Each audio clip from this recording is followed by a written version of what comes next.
आउ मूर भी शून्य हो गला ओडिया इंडस्ट्री चमत्कार मनीष अभिनेता पक्ष कथा किंतु उत्तम महांती भाया जड़े मनीष बहुत कम मिलती कारण एते शीघ्र एते कम समय भितर आमर सबू बड़ भाई माने बड़ बड़ कलाकार माने जोठु आमे शिखिछु सब जिंस से माने हमकु छाड़ी चली बोली हमर केबे विश्वास नथिला। प्रथम कथा होछि जे जने कलाकार रो केबे मृत्यु न थाए मु सेथरे विश्वास करे एवं तांको शरीर को से त्याग करछन्ती किंतु समस्त हृदय रे से आजीवन रहिबे। उत्तम महांती मयूरभंज जिलार बारिपदा ठारे जन्म। ओलीवुड दंडा बाळंगा रूपे परिचित उत्तम महांती 1977 रे साधु मेहरंकर निर्देशित अभिमान फिल्म जरिया ओडिया सिनेमा जगत रे डेब्यू करथिले। यह परठारु आउ पछकु फेरी नाहंती उत्तम महांती। गोटे पर गोटे फिल्म करी ओलीवुड रे एक नुआ ट्रेंड सेट करथिले उत्तम।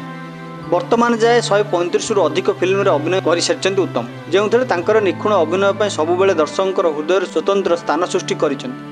30टी बंगाला और गोटे हिंदी सिनेमार अभिनय कर सारी। एपरिक उत्तम महांतीकर निखुण अभिनय लगी राज्य चलचित्र पुरस्कार जयदेव पुरस्कार परी अनेक पुरस्कार सम्मानित होइछन्ति। तेबे उत्तम महांती अभिनीत दंडा बाळुंगा तांको घरे घरे बेस परिचित करथिला। 1987 मसीह ओलीवुड रे क्वीन अपराजिता को विवाह करथिले। उत्तमकर चली जिबा परे ओलीवुड इंडस्ट्री दुखर छाया खेली जाइछि। ओडिया चलचित्र वरिष्ठ अभिनेता उत्तम महांती आउ ए दुनिया रे नाहंती।